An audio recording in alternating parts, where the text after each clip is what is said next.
Nuances culturelles, un podcast de Louvre-Lens-Vallée. Bonjour, je suis Fiona Coco et vous écoutez Nuances culturelles, un podcast de Louvre-Lens-Vallée. Aujourd'hui, on reçoit Sophie Willem, directrice de l'Office de tourisme Lens, Liévin, Hénin, Carvin. On a parlé de développement territorial, de pluralité et d'hospitalité. Bonne écoute. Bonjour Sophie. Bonjour Fiona. Merci d'avoir accepté cet entretien avec nous. Peux-tu te présenter de la manière dont tu le souhaites ? Ouais, assez simplement, je suis directrice de l'Office de tourisme Lens, Liévin, Hénin, Carvin depuis maintenant 8 ans. J'ai toujours aimé travailler sur des territoires qui sont en renaissance. Donc, avant ça, j'ai beaucoup travaillé sur le territoire de Roubaix. Voilà, je pense que c'est ça qui me caractérise le mieux. Qu'est-ce que la créativité pour toi ? La créativité, c'est pour moi la capacité à remobiliser des valeurs, des choses qui sont très ancrées dans un territoire et à les réinterpréter de manière contemporaine. Je pense qu'on n'invente jamais vraiment rien, mais qu'on va puiser dans les ressources d'un territoire, d'une communauté, les fruits d'une réinvention. De l'inspiration donc, dans ces cas-là, quelle est la personnalité créative qui t'inspire ? La personnalité créative qui m'inspire. J'ai pas une personnalité. Alors, je suis pas du tout groupie. Du coup, je suis fan de personne. Après, je suis toujours frappée par les mouvements artistiques ou les artistes. Donc, moi, ma passion, c'est la céramique.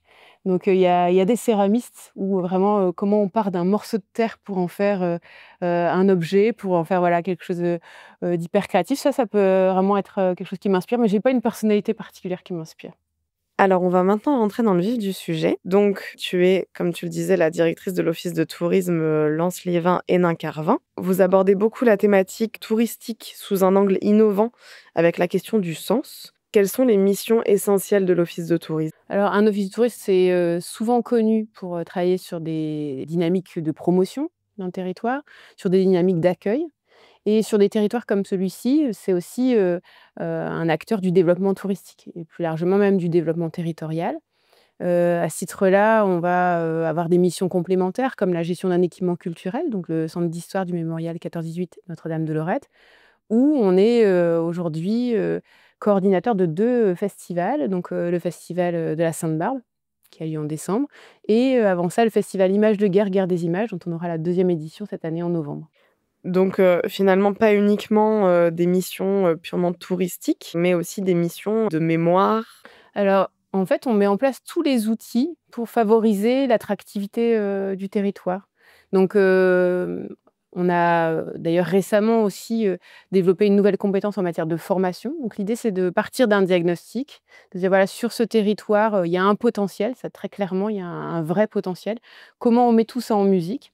Et si besoin est, quel type de rendez-vous on crée, quel type de stratégie. Là, je disais, on est même allé jusqu'à créer un organisme de formation pour aider des gens à l'écart de l'emploi à aller vers les métiers de l'hôtellerie et de la restauration, parce que c'était sur ce territoire une nécessité. Donc, un office de tourisme, c'est un peu un couteau suisse. Ça a la capacité à, en fonction des besoins ou des axes de progression d'un territoire, de mobiliser différentes compétences pour améliorer l'expérience visiteur au global. Justement, quels sont les enjeux de l'Office de tourisme sur un territoire comme le nôtre, notamment depuis l'intégration des territoires d'Hénin et Carvin dans l'Office de tourisme Lens-Liévin, qui était déjà bien complet ? Alors, c'est vrai qu'avec l'intégration du territoire de l'agglomération d'Hénin-Carvin, ça nous crée une destination touristique parfaitement cohérente, qui a sa personnalité qui lui est propre, donc de Carvin jusqu'à Vimy, donc 50 communes, un territoire très, très marqué par l'industrie minière et aussi évidemment par son arrêt, qui a résolument choisi la culture comme un axe de redéveloppement. C'est vrai évidemment avec l'arrivée du Louvre-Lens, c'est vrai avec l'inscription à l'UNESCO du patrimoine minier, avec des sites comme le 99 bis à Wany, qui ont misé sur des équipements tels que le métaphone pour aussi redonner vie à un ancien site minier. C'est vrai aussi plus récemment avec l'inscription au patrimoine mondial de l'UNESCO des sites de la Grande Guerre sur le front ouest. Donc, véritablement un territoire qui puise dans ses racines, qui s'ouvre aussi à de nouvelles expériences culturelles pour réinventer son avenir. Alors, tu en parlais juste avant. Vous venez de lancer l'Académie de l'hospitalité. Un beau projet très ambitieux et plein de sens. On y revient encore une fois, toujours sur notre territoire. Quel est l'objectif et surtout, comment vous est venue l'idée et quelle est l'origine de la démarche? Est-ce que c'est vraiment l'Office de tourisme qui a décidé ça ou c'est une volonté commune, peut-être des communautés d'agglomération, des élus, justement d'avoir ce retour à l'emploi?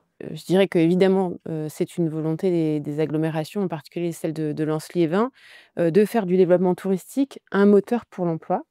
Et à ce titre, dans les premiers constats que j'ai pu faire en arrivant en 2017, c'était que d'un côté, on avait, des habitants dotés de qualités humaines qui les prédisposaient, je dirais, au métier, de l'hospitalité et de l'autre, de plus en plus d'opérateurs, touristiques, hébergeurs, restaurateurs qui suite à l'arrivée du Louvre-Lens, décidé de s'implanter sur le territoire mais, rencontraient des difficultés pour recruter des personnes qualifiées. Et l'idée a été de se dire comment, à un moment donné, nous, Office du tourisme, qui sommes en contact à la fois avec la puissance publique et avec les acteurs privés, on peut aider à mettre en relation ces deux mondes.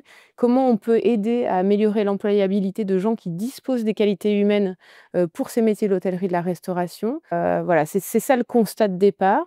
Ensuite, l'agglomération de Lens-Liévin nous propose de nous implanter dans un magnifique bâtiment qui était un ancien magasin de vaisselle, qui s'appelle À la Ville de Limoges, en plein centre-ville, face à l'hôtel de ville de Lens.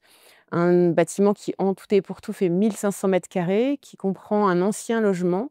Et là naît vraiment la perspective de l'Académie de l'hospitalité, puisque c'est la rencontre entre une idée un peu folle et puis un lieu. Et dans ce lieu, on invente en 2 phases, je dirais, l'Académie de l'hospitalité. Donc la première phase, on développe un office du tourisme un peu différemment, vraiment façon conciergerie de territoire, où là déjà, on met au cœur de notre dispositif l'attention, la petite attention. Donc on développe un tas de services qui vont des plus classiques, je dirais, l'information touristique, la boutique, au prêt de vélo, en passant par la mise à disposition d'une salle de coworking pour des gens qui seraient de passage, à la bagagerie et à la petite attention qui est le prêt de parapluie, par exemple. Donc déjà, on développe un lieu un peu différent. On a aussi un espace de ressourcerie où on revend de la vaisselle, un espace où la rencontre est au cœur du projet. Donc on veut qu'à cet endroit se croisent des habitants, des touristes, des entreprises, des associations qui viennent faire une réunion et que ça soit dans cette rencontre que se crée l'expérience touristique pour nos visiteurs. Et dès le début, on imagine une deuxième phase en utilisant le reste du bâtiment, notamment cet ancien logement, pour créer des espaces applicatifs pour aider des personnes à l'écart de l'emploi, mais disposant des qualités humaines nécessaires pour occuper ces métiers de l'hôtellerie, de la restauration. Dans ces espaces applicatifs, l'idée, c'est qu'ils apprennent les métiers qu'ils vont pouvoir occuper demain. Et donc, on a un atelier de cuisine et un meublé de tourisme applicatif qui, et ça, c'est vraiment un parti pris fort pour nous à l'Office. On essaie d'hybrider au maximum les usages. Donc, de la même manière que notre salle de réunion, quand elle est disponible, devient un espace de coworking ouvert au public, l'idée, c'est que ces espaces applicatifs, en dehors des temps de formation, soient des espaces dans lesquels on peut avoir de la consommation touristique. Donc, on a commencé à initier des ateliers de cuisine à destination du grand public, mais aussi on louera dès le mois de novembre le meublé touristique, qui est un lieu, bien sûr, de formation, mais sera aussi un lieu de consommation touristique. C'est drôle de voir l'office de tourisme comme un lieu de vie et presque comme un tiers-lieu. C'est-à-dire que c'est vraiment un lieu, comme tu le disais justement, hybride entre un lieu de travail, un lieu de rencontre, presque quelque chose qui ressemble à la maison où en fait on peut échanger avec les gens. Ça ressemble beaucoup à un tiers-lieu. Forcément, ça nous parle à Louvre-Lens-Vallée et je trouve ça en effet très innovant et très surprenant dans le bon sens du terme, bien sûr. Alors c'est vrai qu'on a voulu vraiment concevoir un vrai écosystème. Tu as raison de dire, ça pourrait s'appeler un tiers-lieu, l'idée c'était, le développement touristique, ça se conçoit, pas, de manière isolée dans son coin. Sur des destinations comme celle-ci, il faut aussi tester des choses. Il faut prendre appui sur, la population, il faut prendre appui sur les acteurs, qui soient culturels, sportifs, voire, les acteurs de l'emploi, de l'insertion dans le cas de notre académie de l'hospitalité. Et donc l'idée, c'était de créer un lieu qui soit un lieu de brassage dans lequel, on puisse se rencontrer, on puisse, se réunir. Un lieu dans lequel on puisse expérimenter des choses, qu'on soit nous-mêmes, producteurs, d'activités touristiques dans ce lieu. Un lieu dans lequel, se croisent habitants et visiteurs.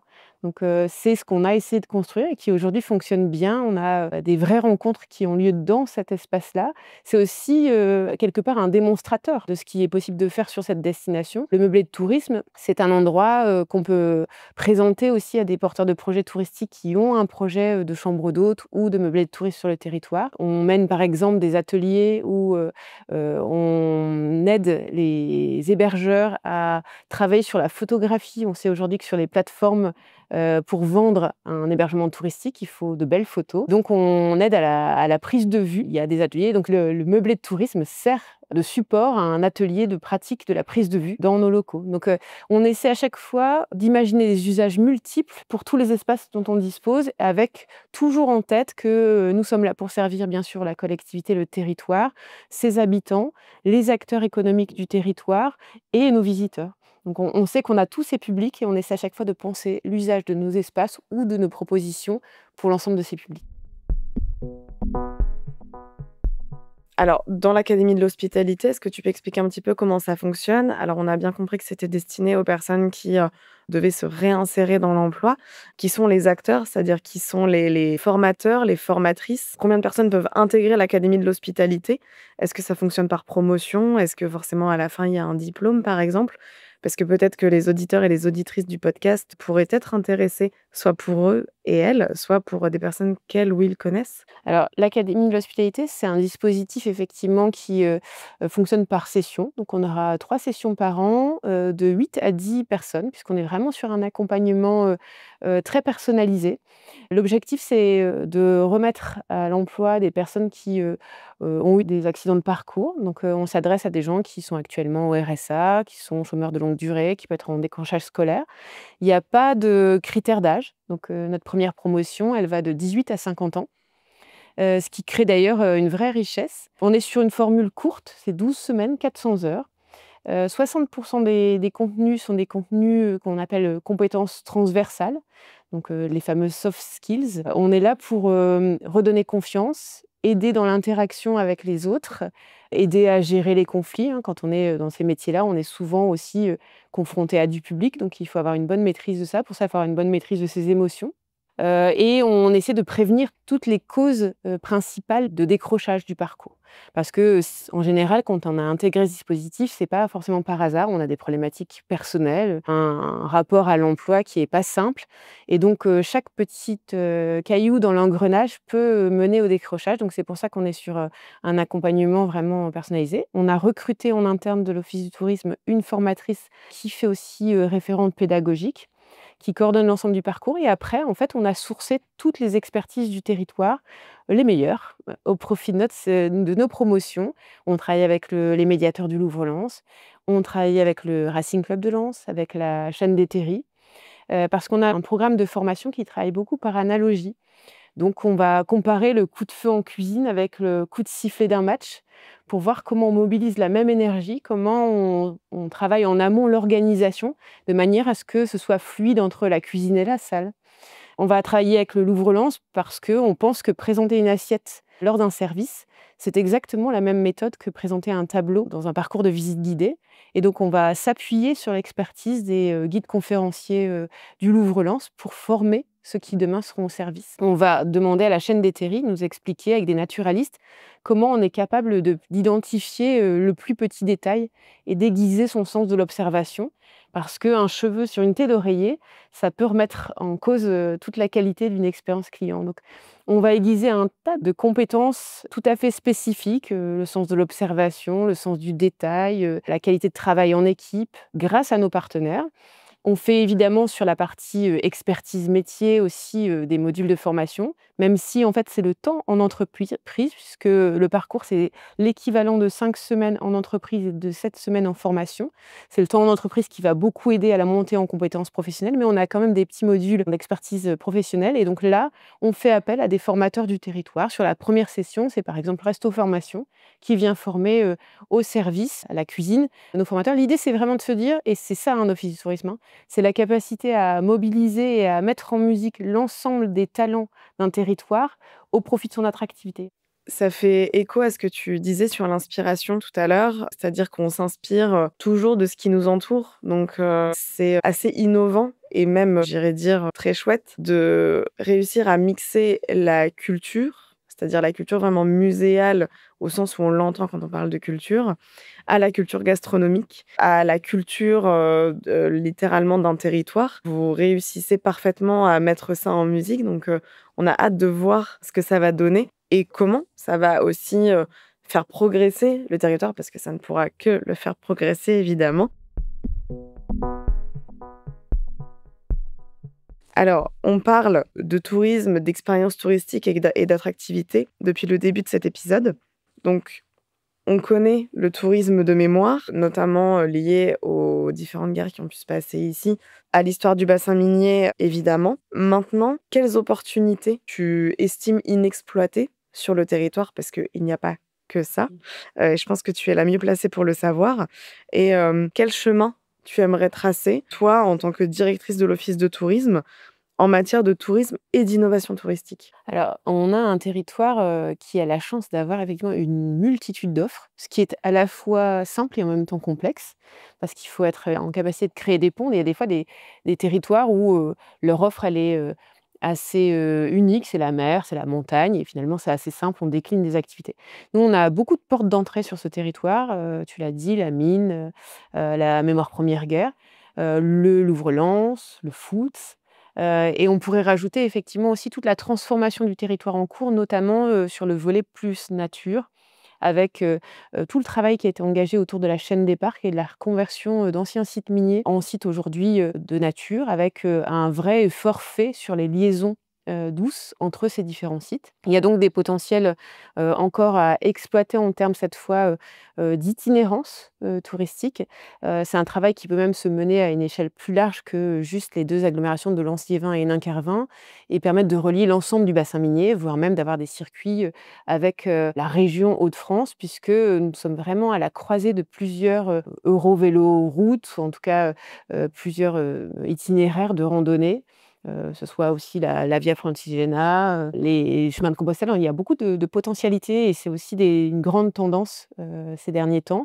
Alors pour ça, il faut finaliser encore les infrastructures. Elles ont vraiment, vraiment, progressé. Il y a encore un travail sur l'infrastructure et puis après, il faut être en capacité, de mettre en musique l'ensemble des services associés. Donc, nous, on développe de notre côté, les sites labellisés Accueil Vélo, notamment auprès des hébergeurs ou des acteurs, touristiques et culturels. Mais il y a, un travail justement à imaginer, des outils qui facilitent souvent les gens qui sont en itinérance sont assez autonomes ou en tout cas aiment beaucoup l'autonomie, qui facilitent l'autonomie, dans la découverte de ces éléments-là. Donc ça, je pense que ça peut être vraiment, un travail, qui peut paraître simple, mais c'est souvent les missions les plus simples qui sont les plus complexes, parce que ça engage, plein d'opérateurs à différentes échelles, aussi bien les collectivités que les offices du tourisme et quand je dis les collectivités, pas uniquement, le service tourisme, mais, aussi des gens qui travaillent sur la voirie, enfin sur d'autres thématiques que les nôtres. Donc, ça, c'est un vrai chantier, je pense, pour les années à venir, de travailler sur cette logique de l'itinérance. En effet, c'est un projet qu'on n'imagine pas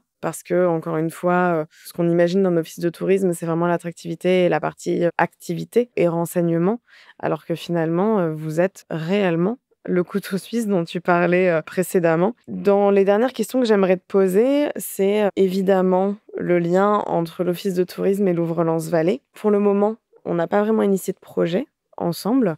On a travaillé sur quelques petits projets, notamment avec le Muséolab, avec la création d'objets en 3D. À ton sens, quel est le projet le plus marquant entre nos 2 structures? Si tu pouvais rêver grand, quel serait le partenariat que tu aimerais créer entre Louvre-Lens-Vallée et l'office de tourisme? Alors, effectivement, pour l'instant, nos collaborations, elles ont été sur des projets, peut-être d'envergure, de petite envergure, mais c'est aussi comme ça qu'on apprend à travailler ensemble. Donc moi, j'ai découvert avec intérêt, les potentialités du Muséolab au travers d'un souhait de prototyper, des objets souvenirs et notamment autour du Mémorial canadien. On avait aussi envisagé, on envisage encore, hein, autour du Stade Bollard. Donc ça, je pense que ça reste, une piste de collaboration, intéressante. Vous disposez vraiment là d'un bel outil et de compétences, de savoir-faire, humain, très intéressant. Dans la même lignée et pour, voir plus grand, je l'ai dit au début, nous sommes gestionnaires du centre d'histoire du mémorial 14-18 Notre-Dame de Lorette. C'est un lieu qui, vient raconter, ce qui s'est passé à l'endroit de la Première Guerre mondiale en Hauts-de-France. C'est aussi un lieu, qu'on a dédié à la question des images, de l'imagerie de guerre. On a, initié un festival autour de cette thématique, de l'image de guerre, à la fois la fiction, le documentaire, pour, éduquer à l'image, toute une génération. Je pense que c'est vraiment une mission de service public derrière ça. Ce musée, il aura, bientôt, plus de 10 ans, enfin il a eu 10 ans cette année. C'est un centre d'interprétation, donc avec un parcours permanent qu'il conviendra probablement de revisiter dans les années à venir, de redévelopper peut-être en suivant ce fil conducteur de l'image. Et je pense qu'à cet endroit, tant votre expertise en matière de muséographie, de technologie aussi, mais pas que, d'innovation technologique qui permettent comment dire? De donner à voir des choses qu'on ne voit plus, de se projeter. Je pense aussi, à un travail d'expertise sur la question de l'image qui pourrait être, mobilisé, et en tout cas un dialogue, auquel vous pourriez prendre part. Je pense qu'à cet endroit-là et sur un site quand même qui est, au pied de la colline Notre-Dame de Lorette, reconnu, enfin inscrit au patrimoine mondial de l'UNESCO dans le cadre du front ouest de la Grande Guerre. Je pense qu'il y aurait lieu de collaborer pour imaginer le centre d'histoire de demain et comment c'est un centre d'histoire qui est à la fois, un lieu ressource sur le patrimoine, sur l'histoire de ce territoire, mais aussi, permet d'éclairer, les jeunes générations sur des problématiques, à la fois effectivement des conflits mondiaux, mais aussi de l'image et comment l'image manipule parfois, les esprits, comment l'image peut être un outil, éclairant, mais aussi un outil de propagande. Enfin, je pense que sur ces sujets-là, il y aurait matière à vous associer au projet et c'est un grand projet. C'est une belle perspective de collaboration entre l'Office de tourisme et Louvre-Lens-Vallée. On espère que ce projet prendra vie. Finalement, Sophie, si tu étais un type d'art, lequel serais-tu? Si j'étais un type d'art, je serais un art appliqué. Parce que je suis à la fois quelqu'un qui est capable de rêver, de créativité, mais je suis toujours, au service du concret. Je reprendrai cette question de la céramique. On part d'un morceau de terre, donc c'est quelque chose de très concret, de très ancré. Et en même temps, on arrive à le faire monter, si on parle de tournage, par exemple. On arrive à l'émailler et donc là, effectivement, on peut lui donner un lustre, le valoriser, et on peut lui donner la forme que l'on veut. On n'est pas limité, on est limité que par notre créativité souvent. Donc oui, je serais vraiment un art appliqué et parfois, quand on pratique de l'art appliqué, on peut produire, de la vaisselle utilitaire et de temps en temps, au détour d'un geste, avoir, des choses beaucoup plus créatives et inventer d'autres choses. Donc je pense que c'est comme ça que je me caractériserais. C'est beau, c'est très poétique. Merci de terminer sur cette note et merci, de nous avoir accordé de ton temps, si précieux. Merci à toi. Merci pour votre écoute. Cet épisode est rendu possible grâce à Studio Flamboyance. À l'écriture, Fiona Coco. À la musique, Thierry Mbaye. À la technique, Marion Lefebvre. Merci à toute l'équipe de Louvre-Lens-Vallée, Margherita Balzerani, Olivier Secotti, Vincent Gariazzo, Thierry Mbaye, Sarah Bellil, Charlotte Sautière, Marion Lefebvre, Scott Froidevaux, Léos Primon, Pauline Montuy et Fiona Coco. Merci à nos membres fondateurs, la communauté d'agglomération Lens-Liévin, la région Hauts-de-France, l'Université d'Artois, la Chambre de commerce et d'industrie de la région Hauts-de-France, la Chambre des métiers et de l'artisanat des Hauts-de-France et le musée du Louvre-Lens. On se retrouve le 27 novembre pour le prochain épisode.